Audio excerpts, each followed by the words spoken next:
karena negatif 25 dibagi negatif 5. Atau boleh teman-teman 21 pindah ruas ke 46 dan yang Y-nya ini pindah ruas.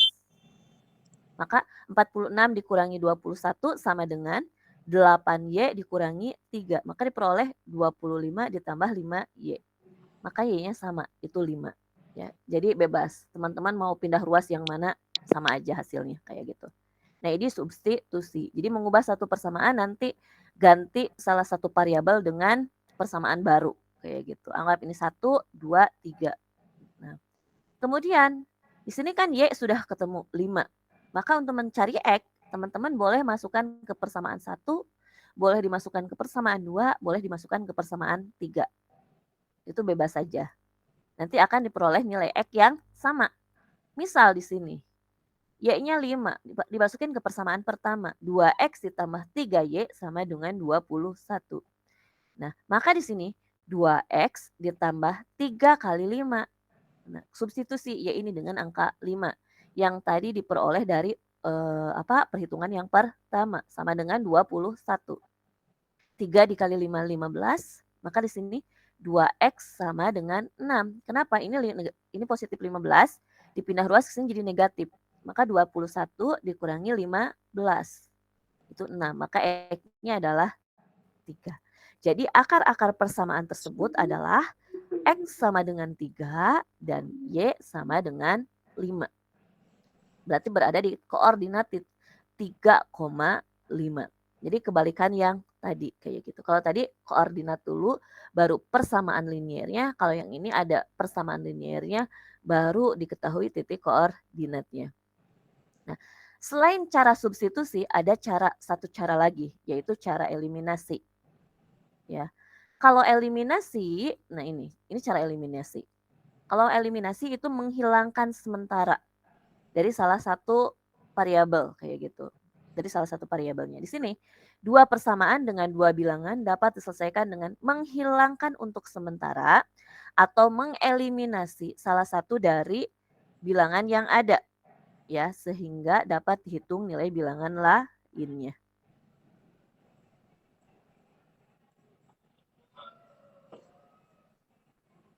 Contoh di sini.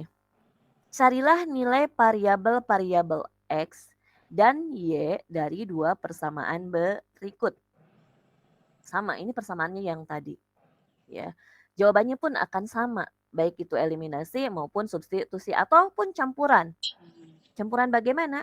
Eliminasi dan substitusi teman-teman campur. Yang pertama misalkan selesaikan dulu untuk mencari salah satu variabel dengan eliminasi, kemudian untuk mencari salah satu variabel lainnya itu dengan substitusi. Itu boleh seperti itu. Kayak gitu. Nah, ini lihat. Misal, ini cara mengeliminasi. Ini yang atas mengeliminasi ya. Nah, 2X ditambah 3Y sama dengan 21. Ini persamaan pertama. Persamaan keduanya, X ditambah 4Y sama dengan 23. Misal, ibu akan menghilangkan sementara yang variabel X. Ya, maka karena X persamaan pertama ini koefisiennya 2, sedangkan yang bawah koefisiennya 1, maka teman-teman balik aja. Yang persamaan pertama dikalikan 1, persamaan kedua dikalikan 2. Ngambil dari koefisien 2 persamaan ini. Teman-teman balik gitu. Maka di sini diperoleh 1 kali 2X, berarti 2X. Ini kesini harusnya. Nah, kemudian 3Y dikali 1, 3Y, 21 dikali 1, 21. Kemudian yang ini, X dikali 2, 2X, 4Y dikali 2, 8Y, 23 dikali 2, 46. Terus ini kurangkan. 2X dikurangi 2X itu 0. Boleh ditulis, boleh enggak. Misalkan ini tulis. Ya, 0. Kemudian 3Y dikurangi 8Y berarti negatif 5Y. 21 dikurangi 46, negatif 25. Maka Y-nya negatif 25 dibagi negatif 5. Sama dengan 5. Bagaimana? Misalkan teman-teman ini udah diketahui ya, misalkan Y-nya 5. Sekarang berarti kita tinggal mencari X-nya. Kalau dieliminasi berarti yang harus teman-teman hilangkan sementara adalah variabel Y-nya. Nah, di sini koefisien persamaan pertama Y-nya adalah 3. Sedangkan persamaan kedua adalah 4. Tinggal teman-teman balik saja. Yang persamaan pertama dikali 4, persamaan kedua dikali 3. Maka nanti akan diperoleh 8X ditambah 12Y sama dengan 84. Yang bawah berarti 3X ditambah 12Y ditambah 69. Nanti kurangkan. Nah, itu kalau misalkan mencari variabel X dan Y-nya itu dengan cara eliminasi. Bagaimana kalau dicampur? Kalau dicampur seperti ini. Ini Y-nya sudah ketemu. Maka tinggal teman-teman substitusikan ke salah satu persamaan. Ya, ke salah satu persamaan. Boleh persamaan yang pertama, boleh persamaan yang kedua. Misal Ibu di sini ngambil persamaan yang kedua. Maka di sini X ditambah 4Y sama dengan 23. X ditambah 4 dikali 5 sama dengan 23. 4 kali 5 itu 20. Maka X 23 dikurangi 20. Jawabannya adalah 3.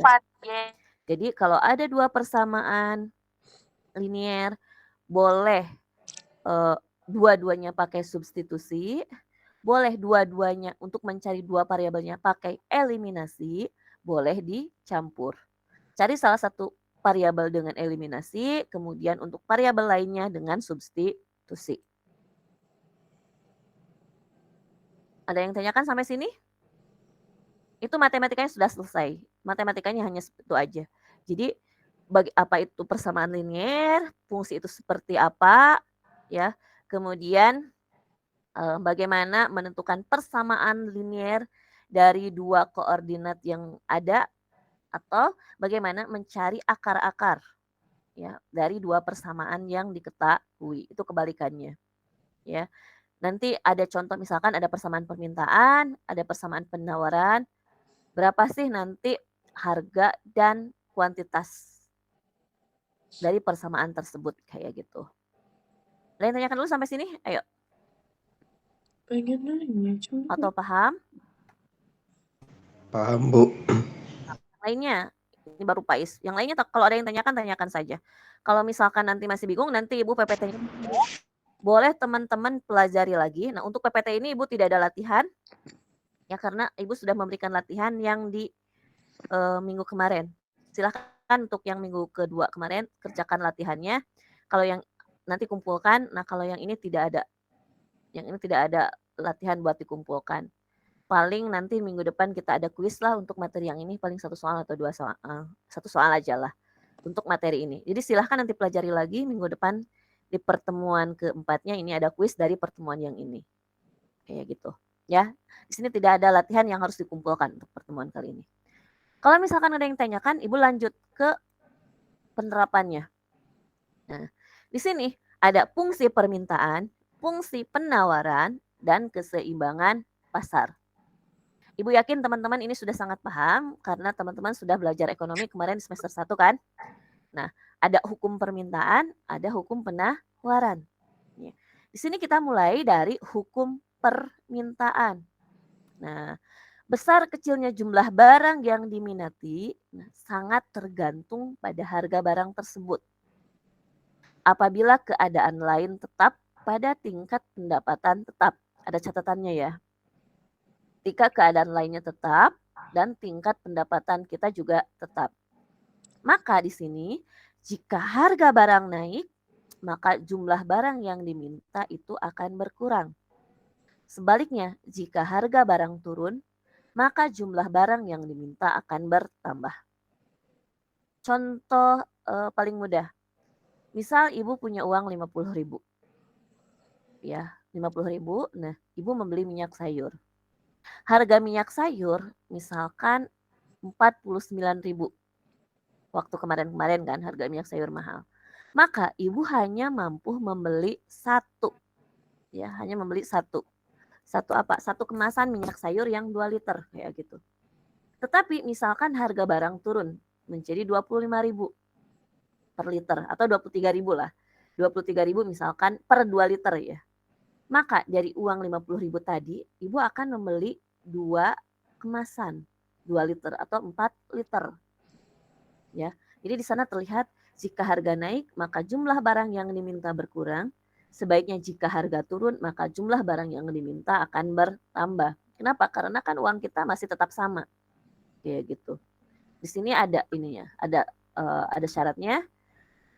Jika keadaan lainnya tetap pada tingkat pendapatan tetap. Mengapa kalau tidak ada catatan ini? Ya bisa jadi walaupun harga barang naik karena pendapatan kita gede, kita mampu membelinya lebih banyak kayak gitu. Walaupun harganya misalkan menjadi 50 tapi pendapatannya lebih besar dari sebelum-sebelumnya, ya bisa jadi tidak akan berkurang, mereka akan bertambah. Jadi catatannya seperti ini. Ini hukum permintaan, ya. Jika keadaan dan pendapatan tetap, maka jika harga barang naik, maka jumlah barang yang diminta akan berkurang. Sebaliknya jika harga turun, maka jumlah barang yang diminta akan bertambah. Kalau di ekonomi apa? Ceteris paribus. Itu syaratnya kan. Nah, kemudian di sini fungsi permintaan ini menghubungkan variabel harga dengan variabel jumlah barang atau jasa yang diminta seperti kayak tadi. Ya. Bentuk umum permintaan di sini ada Q sama dengan A dikurangi BP. Ini adalah persamaan linier. Mengapa? Di sini ada 2 variabel. Yang pertama variabel Q, yang kedua adalah variabel P. Ya. Variabel Q ini adalah variabel terikat, sedangkan P ini adalah variabel bebas. Jadi Q ini akan dipengaruhi oleh besarnya P. Mengapa di sini tandanya negatif? Karena ada hubungan terbalik antara Q dan P. Tadi ketika harga tinggi maka yang diminta berkurang, ketika harga rendah atau turun maka permintaan akan naik, berarti Q-nya naik. Ya gitu. Maka di sini tandanya negatif. Jadi Q sama dengan A dikurangi BP. Nah, kenapa persamaan linier? Karena P ini adalah pangkat 1. Dan A adalah konstanta, sedangkan B adalah koefisien. Kayak gitu. Ini persamaan umum dari fungsi permintaan. Atau di sini P sama dengan A dibagi B per 1 per B Q. Bagaimana caranya? Tinggal teman-teman pindah ruas saja. Ini kan negatif B. Negatif B pindah ruas, maka BP sama dengan A dikurangi Q kan. Nah, kedua-duanya kan tinggal P, maka A dibagi B dikurangi Q per B atau 1 per B Q. Ini juga sama, di sini tandanya negatif. Maka ini kurvanya seperti ini.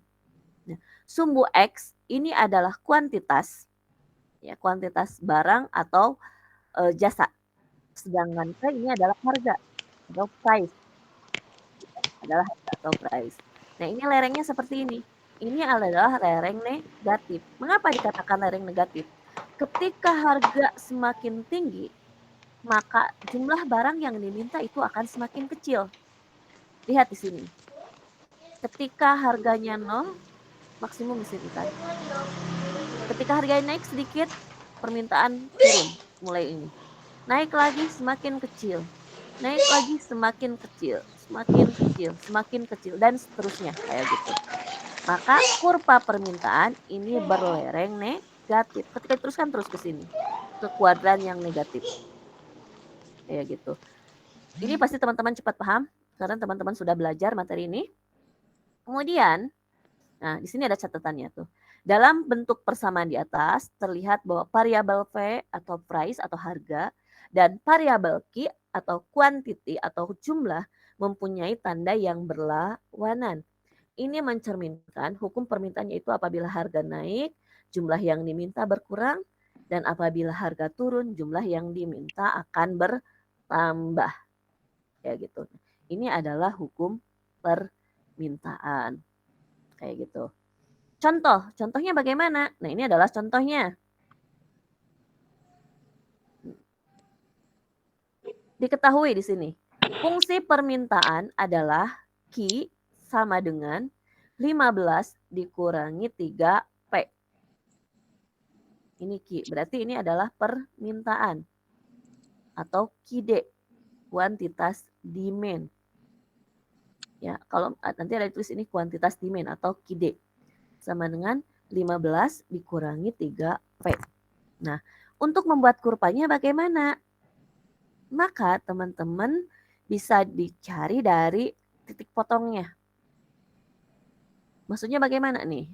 Untuk membuat kurva seperti ini. Kok bisa seperti ini sih kurvanya? Bagaimana caranya? Nah, teman-teman, cara paling mudah itu dengan menentukan titik potongnya. Boleh nggak Bu misalkan diraba-raba ketika Q0, P0 maka Q15? Mah cuman lama. Ketika Q1 maka P1 maka Q adalah 12. Ketika P2 Q adalah 9 dan seterusnya. Nanti teman-teman akan diperoleh kurva yang bernilai negatif seperti pada contoh. Nah, cara termudah ini pakai titik potong. Misal, titik potong pada P sama dengan 0. Ketika P 0, maka Q-nya adalah 15. Mengapa?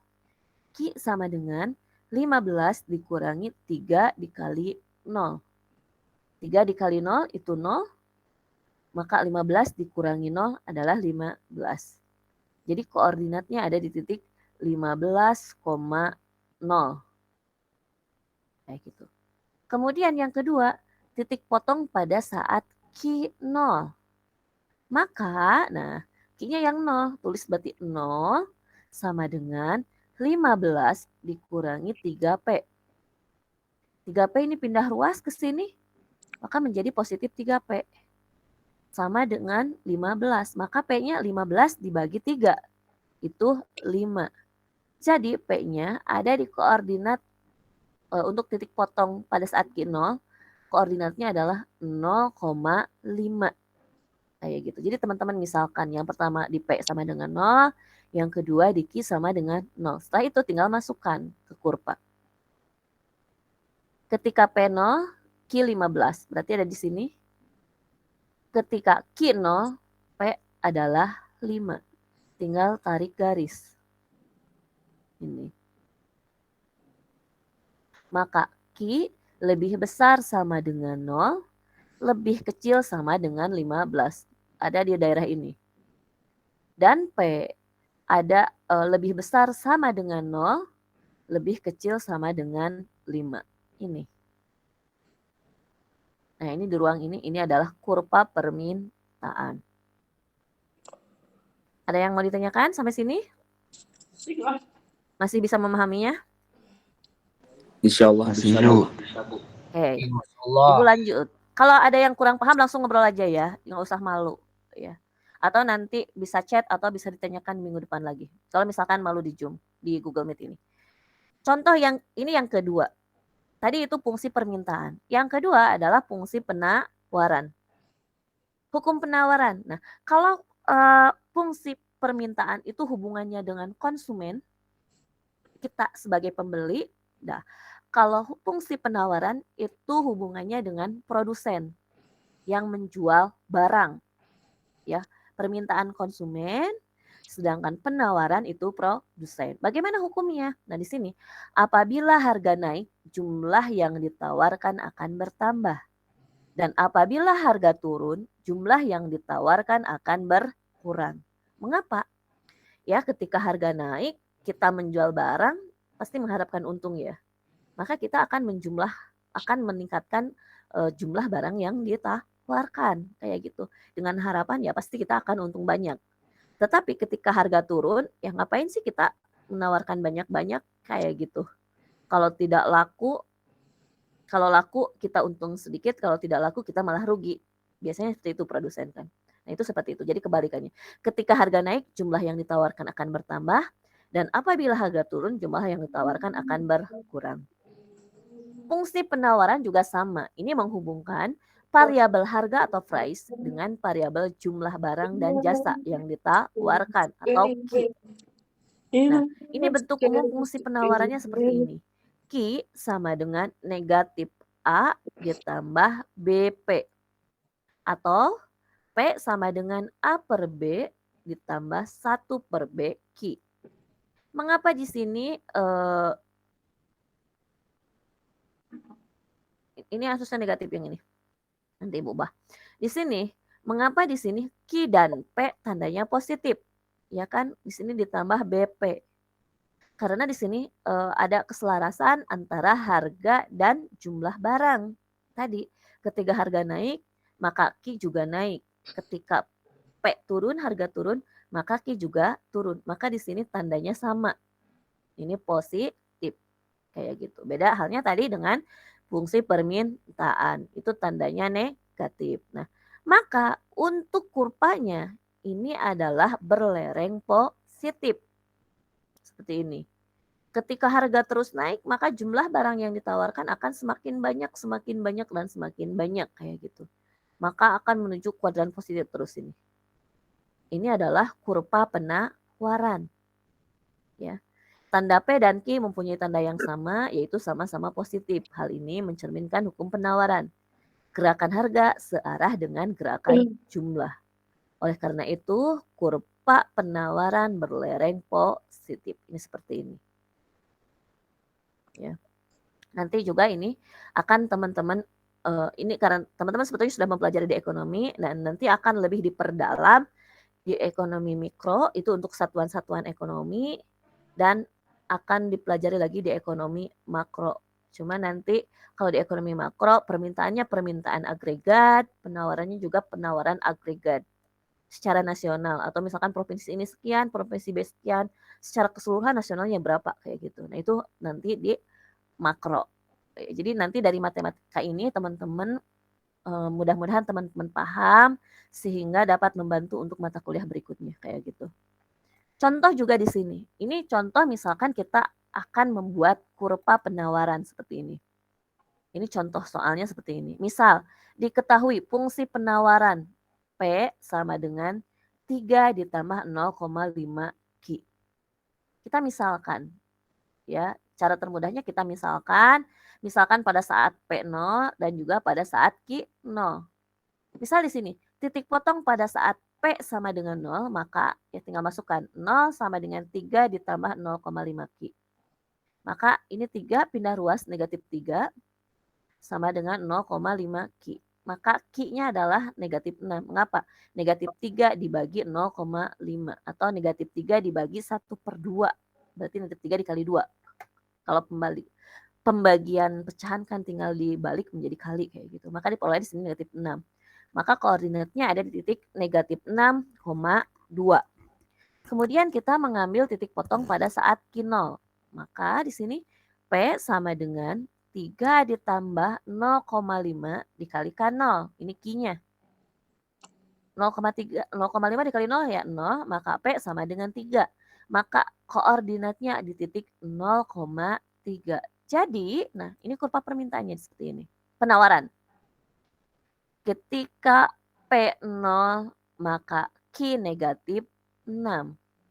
Ketika Q0 maka P adalah 3. Ini kan kurvanya. Tetapi ketika diperpanjang terus seperti ini. Ini lerengnya adalah lereng positif. Ya, jadi teman-teman yang pertama sudah mempelajari permintaan, yang kedua mempelajari penawaran. Yang ketiga, bagaimana keseimbangan pasarnya? Ya. Nah, ini adalah keseimbangan pasarnya. Ya. Pasar satu macam barang. Ya, dikatakan berada dalam keseimbangan atau equilibrium apabila jumlah barang yang diminta di pasar tersebut sama dengan jumlah barang yang ditawarkan. Ya. Nah, di sini syarat keseimbangan QD sama dengan QS. QD itu adalah kuantitas demand dan QS adalah kuantitas supply atau jumlah permintaan sama dengan jumlah penawaran. Nah, maka ini adalah kurva penawaran QS ya.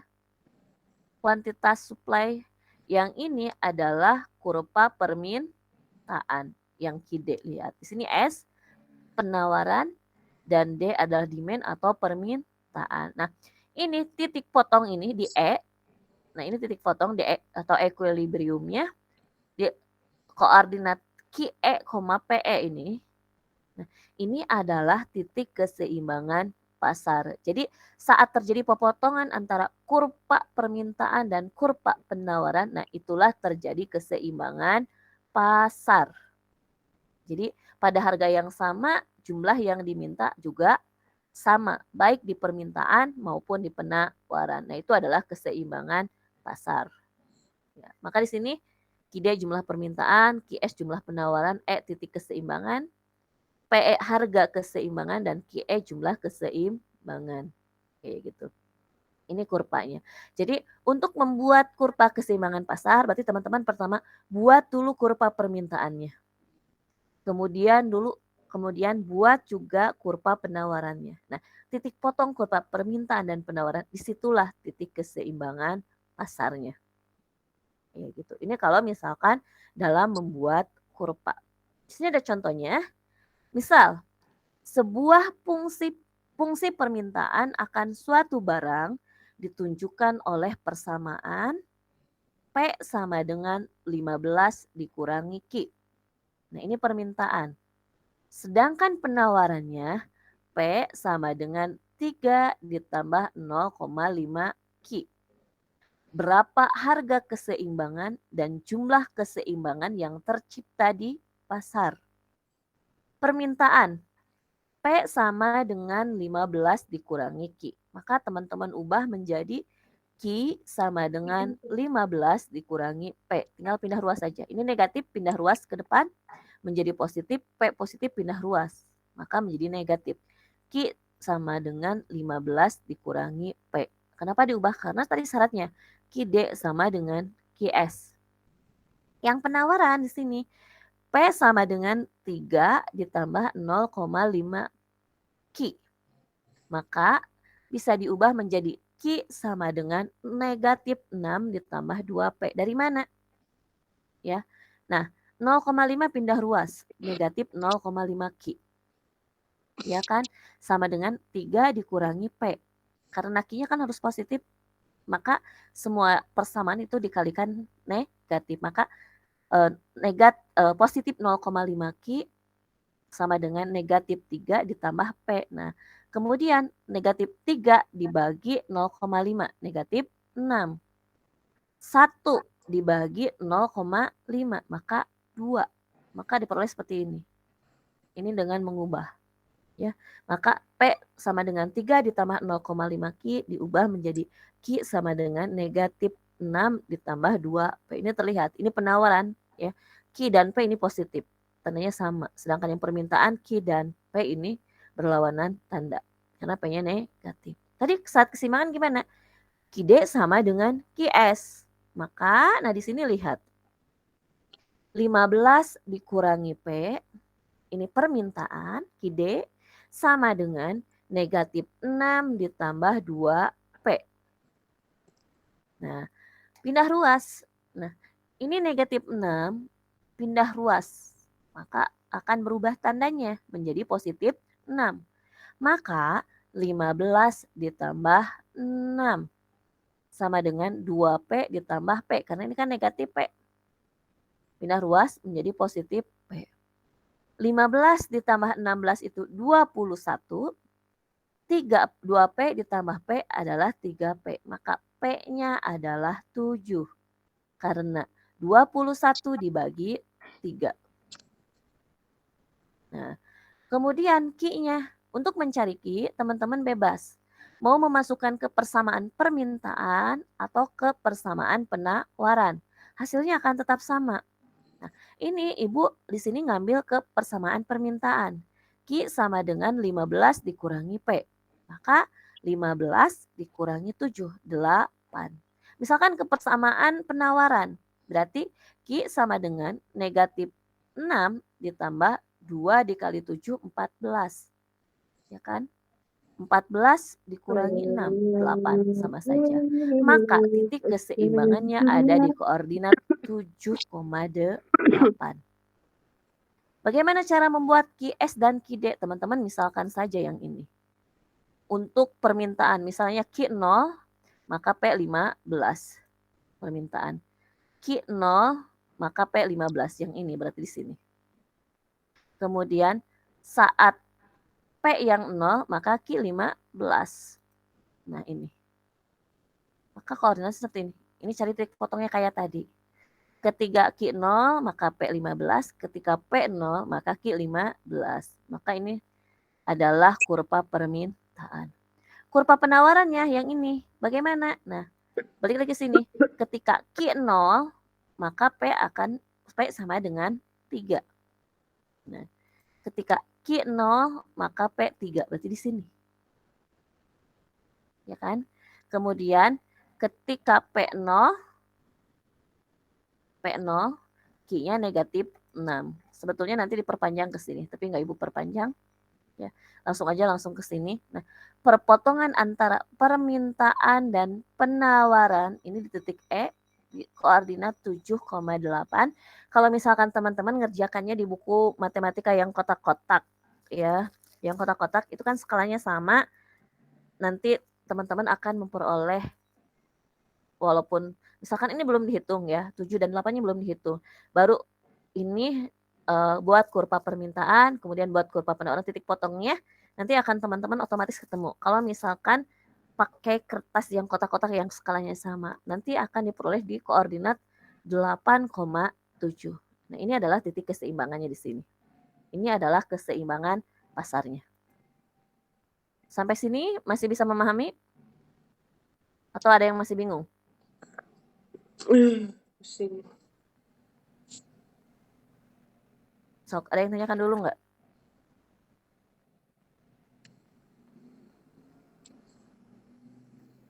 Untuk absen nanti Ibu akan screenshot dari sini ya. Atau misalkan kalau ada yang sakit, ada yang izin, atau ada yang keluar duluan, nanti bilang ke Ibu. Misalkan ada yang keluar duluan karena berbagai hal, ya tetap Ibu hadirkan kok. Kayak gitu. Sampai sini masih bisa paham ya? Nah, kalau masih bisa paham, mudah kan? Masih mudah? Masih ringan-ringan saja. Nah, kita masuk ke pajak. Bagaimana sih hubungan antara permintaan dan penawaran ketika ada pajak? Pajak itu apa sih? Pajak adalah pungutan yang ditarik pemerintah atas wajib pajak tanpa mendapat balas jasa langsung. Ya, karena misalkan dari pajak itu kita bisa menikmatinya dari fasilitas umum, misalkan jalan, sekolah, masjid dan lain-lain lah. Jadi itu pungutan yang ditarik pemerintah wajib pajak tanpa mendapat balasan secara langsung itu seperti itu. Nah, di sini pajak dibagi dua, ada pajak langsung dan pajak tidak langsung. Pajak langsung itu dibayarkan langsung dibayar wajib pajak, misalnya pajak kekayaan, pajak pendapatan, pajak perseroan dan lain-lain. Misalkan pajak kekayaan atau pajak bumi dan bangunan lah, rumah. Itu kita kan langsung membayar pajaknya. Atau misalkan teman-teman kan itu ada punya motor, punya mobil, nah itu pajak langsung. Ada juga pajak tidak langsung, itu misalnya pajak penjualan, pajak tontonan. Kita makan di KFC. Nah, lihat di bill bawahnya, itu ada PPN. Itu pajak tidak langsung. Kita sebetulnya membayar pajak, tetapi nanti pajaknya yang bayarnya bukan kita. Yang membayarnya nanti si restoran itu sendiri. Atau misalkan kita belanja di mall, pasti struknya juga sama. Di bawahnya ada PPN sekian persen. Nah, itu adalah contoh pajak tidak langsung. Atau nonton juga sama. Kayak gitu. Ini sedikit lah. Nanti teman-teman kan akan belajar perpajakan dan itu akan lebih mendalam. Nah, bagaimana sih pengaruh pajak terhadap keseimbangan pasar? Ya, jika produk dikenakan pajak T per unit, maka akan terjadi perubahan keseimbangan pasar atas produk tersebut, baik harga maupun jumlah keseimbangan. Biasanya, tanggungan pajak sebagian dikenakan kepada konsumen sebagai harga produk dan produk akan naik dan jumlah barang yang diminta itu akan berkurang. Misalkan harga baju atau harga makanan 60.000. Dikenakan pajak misalkan 1%. maka yang akan kita bayarkan itu tidak 60.000 lagi. Ya, tidak akan 60.000 lagi karena ada 1% dari 60.000. Ya, berarti 600. Berarti kita akan membayar 60.600. 1%-nya itu pajak. 600 itu pajaknya. Dengan adanya pajak, berarti harga akan semakin tinggi. Balik lagi ke hukum permintaan. Ketika harga tinggi, maka permintaan akan berkurang. Kayak gitu. Nah, ini pengaruh pajak terhadap keseimbangan pasar. Di sini, keseimbangan pasar sebelum dan sesudah pajak dapat digambarkan sebagai berikut. Nah, ini yang QS dan ini QD. Mengapa yang bergeser hanya QS-nya, bukan QD-nya? Karena yang dikenakan pajak adalah yang barang yang ditawarkan. Ya, karena yang dikenakan pajak adalah barang yang ditawarkan. Nah, di sini QS.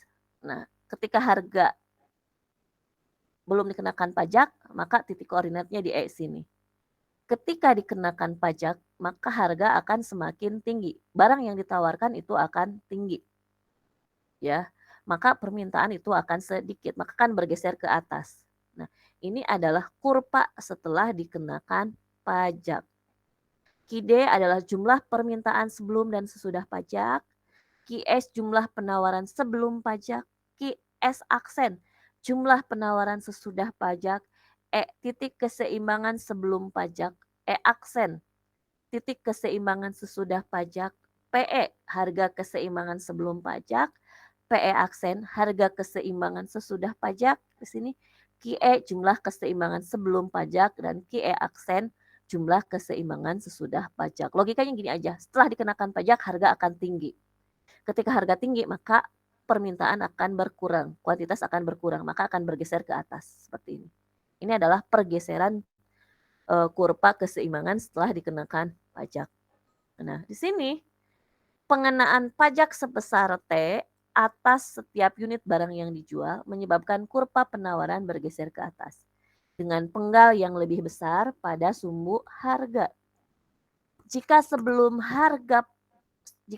pajak, persamaan penawarannya adalah P sama dengan A ditambah BQ, maka sesudah pajak ia akan menjadi P sama dengan A ditambah BQ ditambah T. Maka harganya akan semakin mahal kayak gitu. Ya kan karena ditambah pajak. Nah, ini persamaannya seperti ini. Kemudian beban pajak yang ditanggung konsumen karena tidak semuanya pajak itu ditanggung konsumen.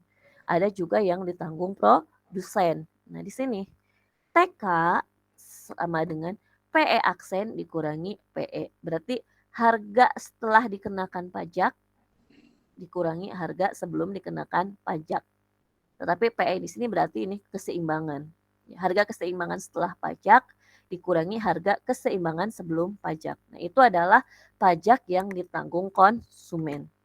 Sedangkan pajak yang ditanggung oleh produsen atau TP, T itu pajak produsen, ya. Maka T dikurangi TK. Besarnya pajak dikurangi pajak konsumen.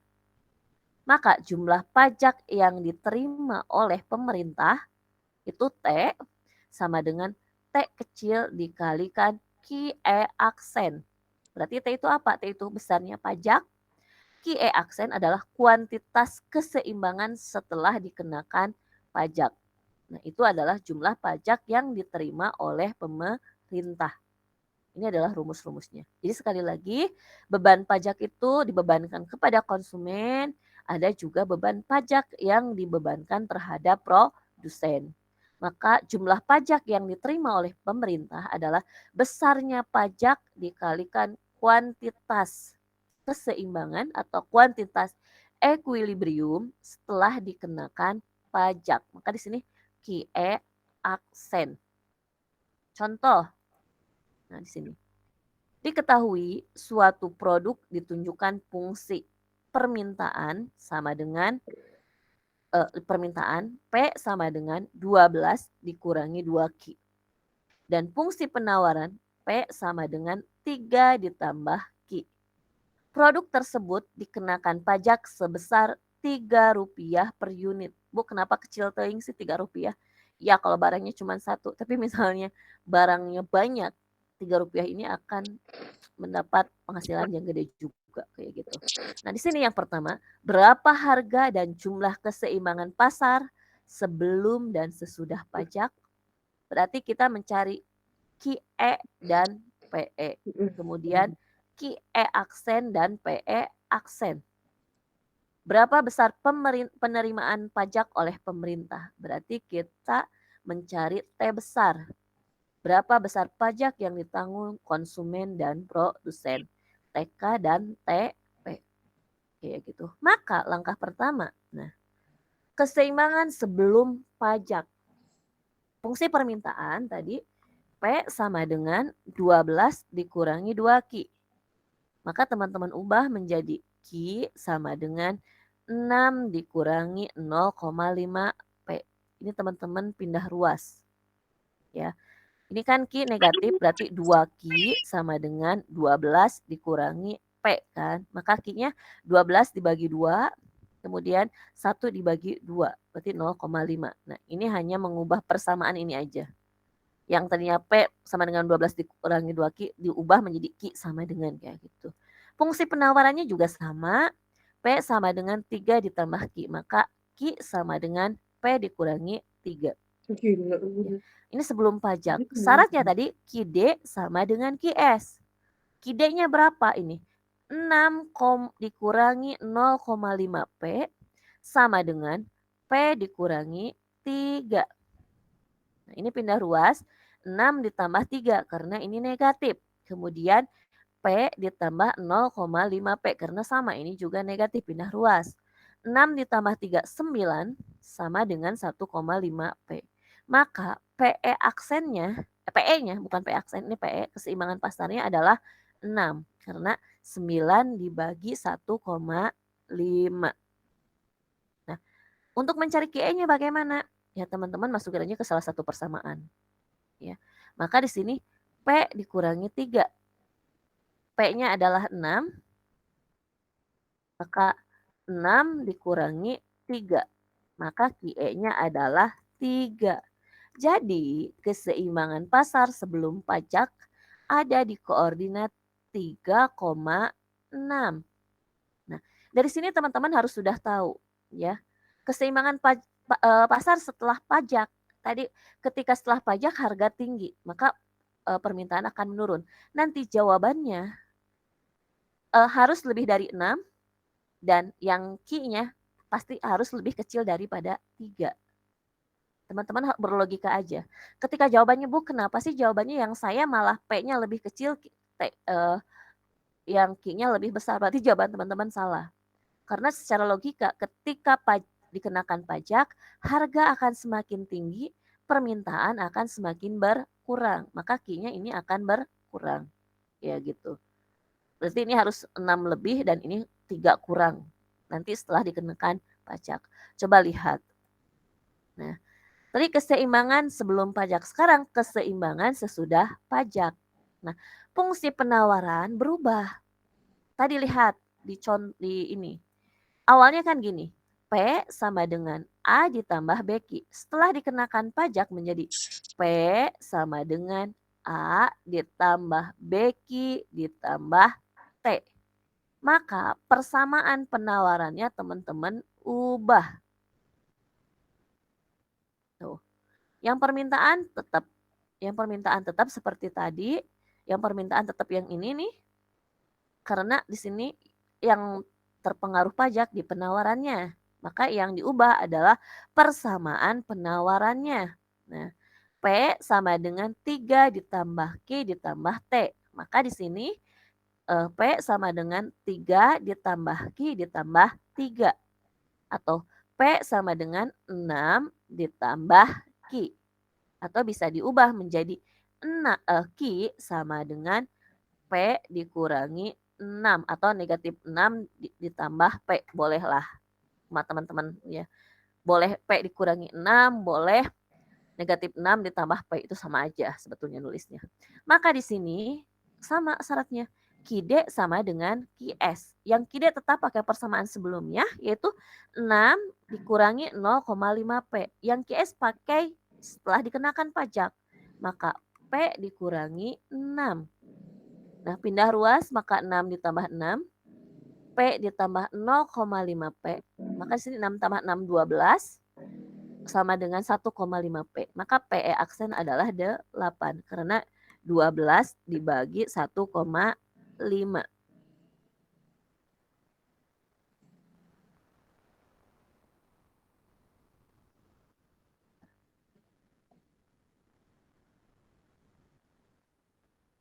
Nah, ini 8. Maka untuk mencari Q-nya, tinggal teman-teman masukkan. P dikurangi 6. 8 dikurangi 6 itu 2. Jadi keseimbangan pasar setelah pajak ada di koordinat 2,8. Ya kan? Harganya meningkat, kuantitas yang diminta menurun. Jadi 2, lihat. Yang tadinya 3,6 menjadi 2,8. Ya, seperti itu. Jadi teman-teman pakai aja logika ketika mengerjakan. Ketika yang ini lebih kecil, otomatis jawaban teman-teman salah. Ya. Ketika harga di sini lebih kecil, kemudian permintaan itu lebih besar. Karena setelah dikenakan pajak, harga akan semakin tinggi.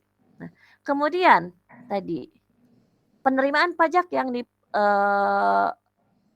oleh pemerintah. T dikali QE aksen.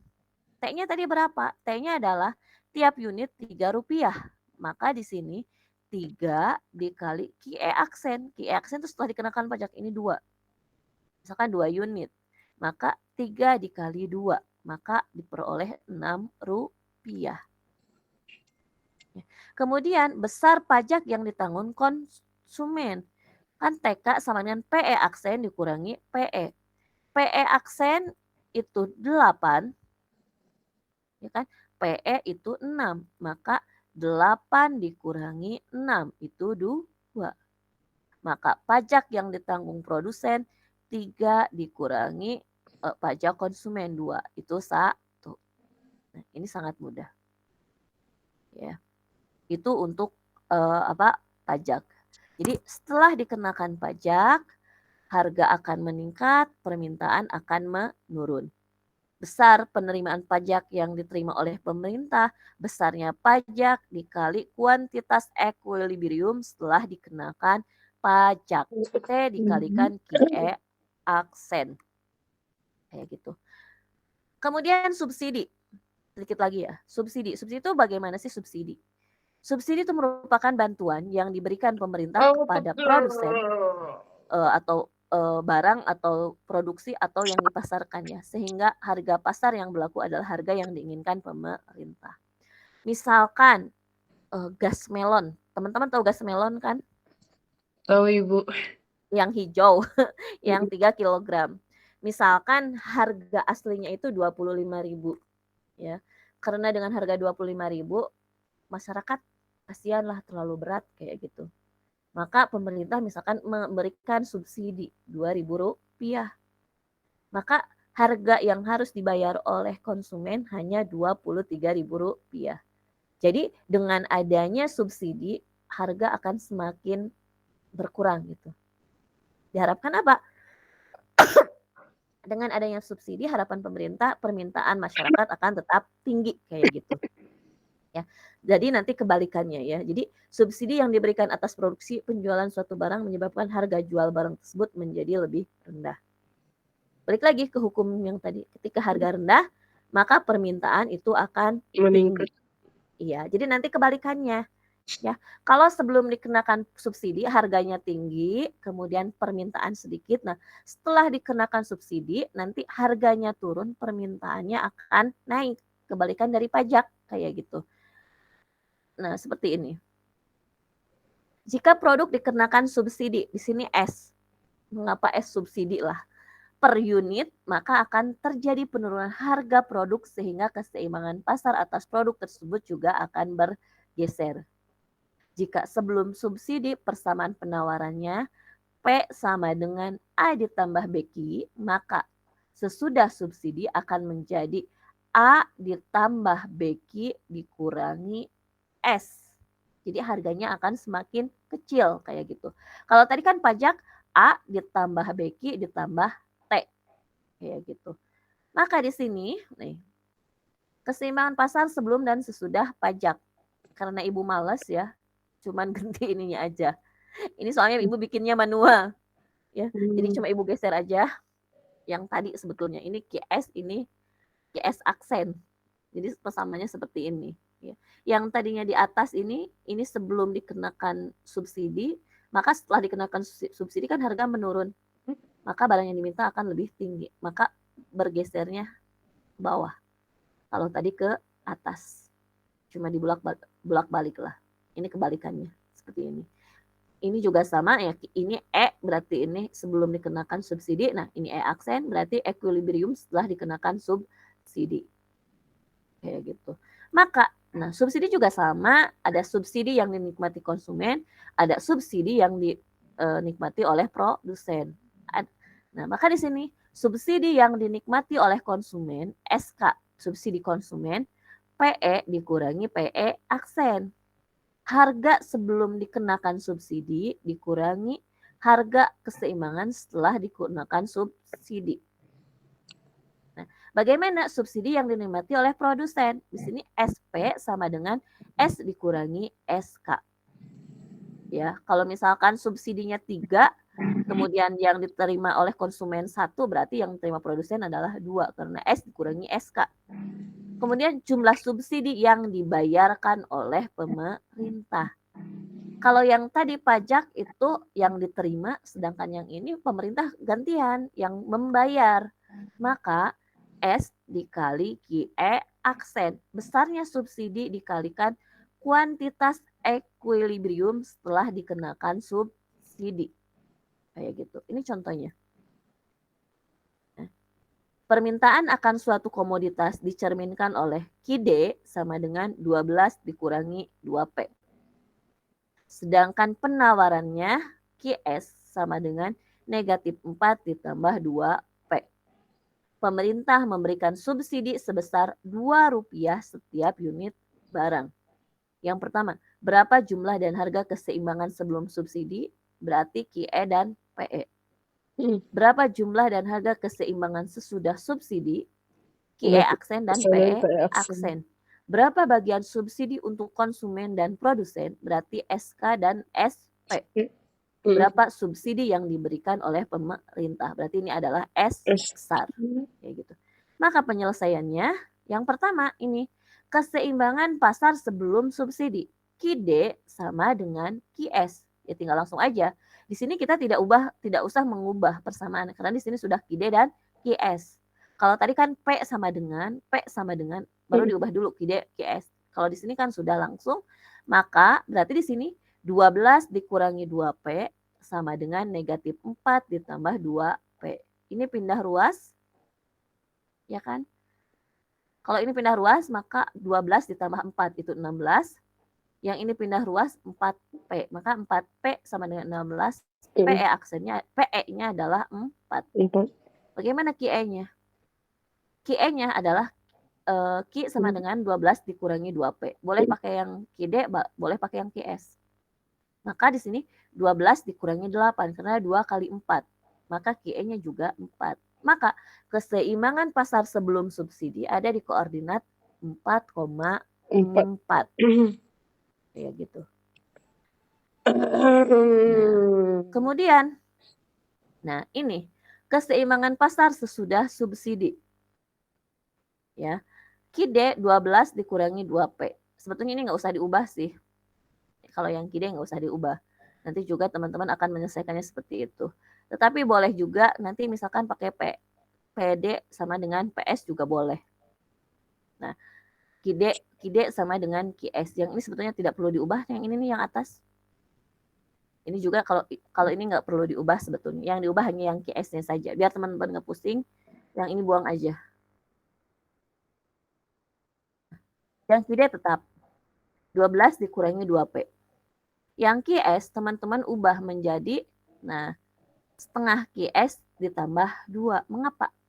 Karena ini kan 2P. Pindah ruas kan QS dibagi 2, berarti setengah QS. Kemudian negatif 4 dibagi 2, berarti negatif 2. Karena pindah ruas kan positif. Maka setengah QS ditambah 2. Nah, sesudah dikenakan subsidi kan dikurangi S. Maka di sini ditambah 2 dikurangi 2. Kayak gitu. Sehingga, nah, setengah 1/2 Q, maka Q-nya 2P. Sehingga keseimbangan pasar sesudah subsidi, QD, QS. Ini QS setelah subsidi. Ya, maka 12 dikurangi 2P sama dengan 2P. Maka 12 sama dengan 4P. Maka PE-nya adalah 3. Ketika PE 3, maka Q-nya adalah 6. 2 kali 3 kan ini 6. QE kan 2 kali P. Maka ini adalah QE aksennya. Kita tulis ini QE aksennya adalah 6. Sehingga keseimbangan pasar setelah subsidi 6,3. Harga semakin kecil, barang yang diminta itu meningkat. Lihat, sekarang 6,3 yang awalnya adalah 4,4. Jadi ada kebalikan antara pajak dan subsidi. Kemudian, nah, bagaimana subsidi yang diterima konsumen? PE dikurangi PE aksen. PE-nya kan 4. PE aksennya adalah 3. Maka besar subsidi yang diterima konsumen adalah Rp1. Besar subsidi yang diterima produsen juga sama, Rp1 karena 2 dikurangi 1. Adapun subsidi yang harus dibayarkan oleh pemerintah adalah S dikalikan QE aksen. S-nya adalah 2, QE aksennya adalah 6 ini. Setelah dikenakan subsidi kan permintaannya jadi meningkat. Maka di sini S subsidi yang harus dibayarkan pemerintah adalah 12. Ini contoh kecil-kecilan ya. Ini adalah contoh kecil-kecilan karena dalam dunia nyatanya pasti besar. Kayak misalkan minyak sayur berapa ribu liter, berapa ton liter dan lain-lain lah. Dikalikan sekian rupiah pun itu akan gede kayak gitu. Kalau ini contoh kecil-kecilnya seperti ini cara menghitungnya. Ada yang ditanyakan sampai sini? Kalau tidak ditanyakan, Ibu bahas materi terakhir. Ya, Ibu akan membahas materi terakhir. Ini adalah analisis pulang pokok. Ya, analisis pulang pokok atau break even yaitu suatu konsep yang digunakan untuk menganalisis jumlah minimum produk yang harus dihasilkan atau terjual agar perusahaan tidak mengalami kerugian. Pulang pokok itu kalau orang Sunda mah balik modal. Ya. Namun misalkan teman-teman jualan, membuat apa misalnya membuat cireng lah. Modalnya 50.000. Nah, ketika teman-teman sudah menjual cireng seharga 50 ribuan, mendapat 50.000 berarti itu sudah pulang pokok dan sisanya berarti nanti itu adalah keuntungan kayak gitu. Di sini adalah jumlah minimum produk yang harus dihasilkan atau terjual agar perusahaan tidak mengalami kerugian. Nah, di sini keadaan pulang pokok atau profit 0, fee itu sama dengan 0. Tidak untung dan tidak rugi. Kayak gitu. Jadi di sini R sama dengan C. R itu apa? R itu penerimaan, C itu cost atau biaya. Maka yang diterima sama dengan biaya yang dikeluarkan. Itu adalah pulang pokok. Nah, perusahaan tidak memperoleh keuntungan tetapi tidak pula menderita kerugian. Nah, ini. Ya. Ini adalah secara grafik ditunjukkan oleh perpotongan kurva R dan kurva C. Ini di sini, ya. Ini TPP. Ini pulang pokok. Ketika P sama dengan 0, tidak untung dan tidak rugi. Kayak gitu. Nah, ini contohnya. 2 slide terakhir ini. 2 slide terakhir. Andai biaya total yang dikeluarkan perusahaan ditunjukkan oleh persamaan C sama dengan 20.000 ditambah 100 Q. Dan penerimaan totalnya R sama dengan 200 Q. Pada tingkat produksi berapa unit perusahaan mengalami pulang pokok? Apa yang terjadi jika perusahaan memproduksi 150 unit? Kayak gitu. Nah, maka penyelesaiannya ini diketahui R sama dengan 200 20.000 ditambah 100 Ki. Ini adalah biaya. Biaya total. Penerimaannya adalah 200 Ki. Syarat pulang pokok tadi R sama dengan C. Penerimaan sama dengan biaya total. Maka di sini 200 Ki sama dengan 20.000 ditambah 100 Ki. Ini pindah ruas. Ini kan positif, pindah ruas jadi negatif. Maka 200 Ki dikurangi 100 Ki. Berarti 100 Ki. Sama dengan 20.000. Maka Ki-nya adalah 200. Jadi pada tingkat produksi 200 unit dicapai keadaan pulang pokok. Kayak gitu. Ya. Mesti misalkan modalnya sekian, nih. Ki 200. Berarti 40.000, ya kan? 200 dikali 100 kan 20.000. 20.000 tambah 20.000 40.000. Yang R-nya coba. 200 dikali 200 sama 40.000. Berarti C sama dengan R. Itu untuk membuktikannya kayak gitu. Tadi ditanya, bagaimana ketika Q baru 150? Nah, Pi sama dengan R dikurangi C. R itu kan penerimaan dikurangi biaya. 200 Q dikurangi, nah ini dalam kurung. 20.000 ditambah 100 Q. Maka, nah ini tandanya berubah jadi negatif. Yang ini juga sama. Negatif dikali positif kan negatif. Maka 200 dikurangi 100, 100 Q dikurangi 20. Masukkan aja Q-nya 150. Maka ini menjadi 15.000 kan. 15.000 dikurangi 20.000, berarti 5.000. Ini negatif 5.000. Perusahaan mengalami kerugian sebesar 5.000 rupiah. Kalau di sini positif, berarti itu keuntungan.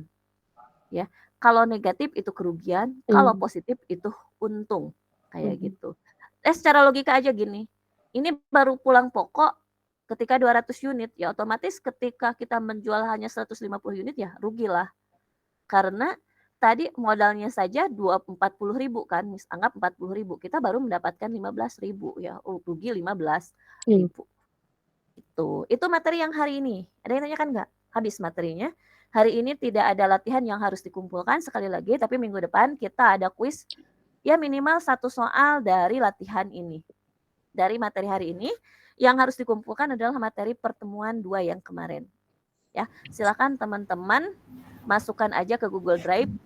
Ya, nanti Adi buat Google Drive. Nah, tugasnya teman-teman masukkan ke Google Drive, nanti kirimkan ke Ibu. Boleh lewat WA, boleh ke WA aja. Kenapa ke Google Drive? Biar gampang lah, kayak gitu. Nanti ngeceknya gampang. Itu latihan yang minggu kemarin. Foto aja, ya. Foto aja nanti kasih file masing-masing. Tanyakan dulu nggak? Ini materinya hari ini cuma sampai sini.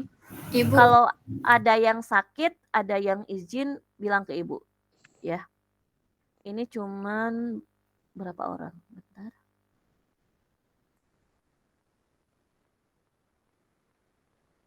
Ini hanya ada 39, tapi tadi sudah ada sampai 40 sekian sih.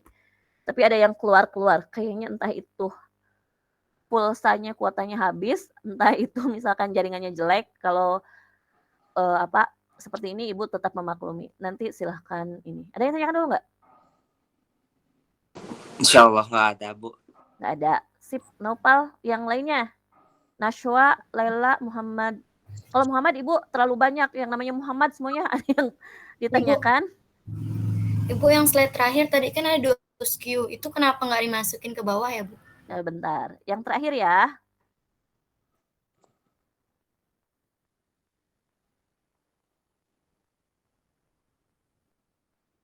Yang mana? Yang ini? Iya, Bu, yang 200 Q. Yang 200 Q. Yang ini kan Q-nya 200. Ini pertanyaan yang pertama. Nah, lihat. Pada tingkat produksi berapa unit perusahaan mengalami pulang pokok? Maka diperoleh adalah 200 unit. Nah, pertanyaan kedua adalah di sini. Apa yang terjadi jika perusahaan memproduksi 150 unit? Ini berarti Q-nya. Ya, bagaimana sih terjadi ketika perusahaan itu baru memproduksi 150 unit? Maka yang dimasukkan di sini adalah yang 150. Bukan yang 200. Kalau yang 200 langsung pulang pokok. Ya kan? Kalau yang 200 masukkan aja ke sini coba. Ketika Q-nya 200 kan tadi, 200 dikali 100. Berarti ini 20.000. 20.000 ditambah 20.000, 40.000 C-nya. Kemudian ini 200 dikalikan 200. Juga sama 40.000, ini pulang pokok. Nah, pertanyaan keduanya kan, apa yang terjadi ketika Q-nya baru 150? Maka ini masukin aja Q-nya dengan 150. Boleh nggak Bu masukin satu-satu ke persamaan ini? Ya mangga aja. 20.000 ditambah 100 dikali 150. Yang ini nanti 200 dikalikan 150. Nanti ini dikurangi ini boleh. Mangga, misalkan R-nya dulu dikalikan Q, yang C-nya dulu kalikan Q baru dikurangkan, mangga. Atau kurangkan dulu persamaannya baru di akhir dikalikan Q-nya, kayak gitu. Paham belum? Paham, Bu. Kenapa yang ini yang dimasukkan yang 150? Karena pertanyaannya apa yang akan terjadi gitu ketika masukannya baru 150. Ada yang ditanyakan lagi? Boleh, masih ini kok. Nyantai.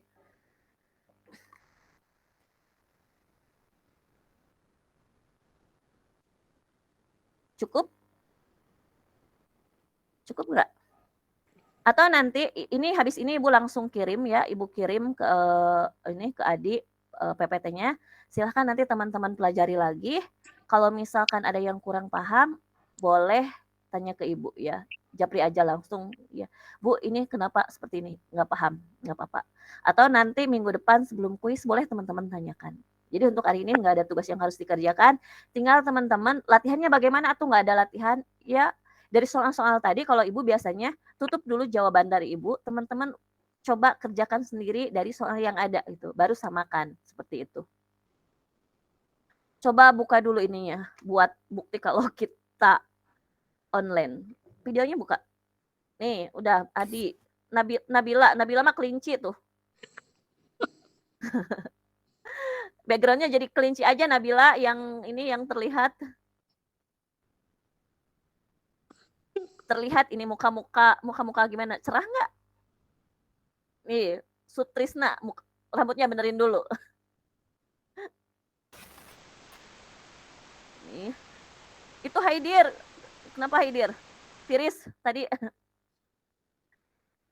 Haidir udah sembuh? Yang kemarin? Enggak, Bu. Minggu kemarin siapa yang sakit? Ibu lupa. Bukan Haidir ya, yang sakit minggu kemarin. Nah, yang lainnya bisa dibuka nggak? Kayaknya yang lainnya masih malu. Dah lah. Ini udah Ibu foto. Terima kasih. Aku nggak ada yang tanyakan. Terima kasih untuk teman-teman semua yang sudah gabung di hari ini. Sekali lagi mohon maaf ya Ibu online. Jadi sudah kepake online Ibu 1. Insya Allah selanjutnya kita offline seperti sebelum-sebelumnya ya. Terima kasih untuk teman-teman semuanya. Mohon maaf atas segala kekurangannya. Ibu tutup. Wassalamualaikum warahmatullahi wabarakatuh. Waalaikumsalam warahmatullahi wabarakatuh. Ibu izin lab ya. Terima kasih, Bu. Ya, Terima kasih, Bu. sama-sama. Oh,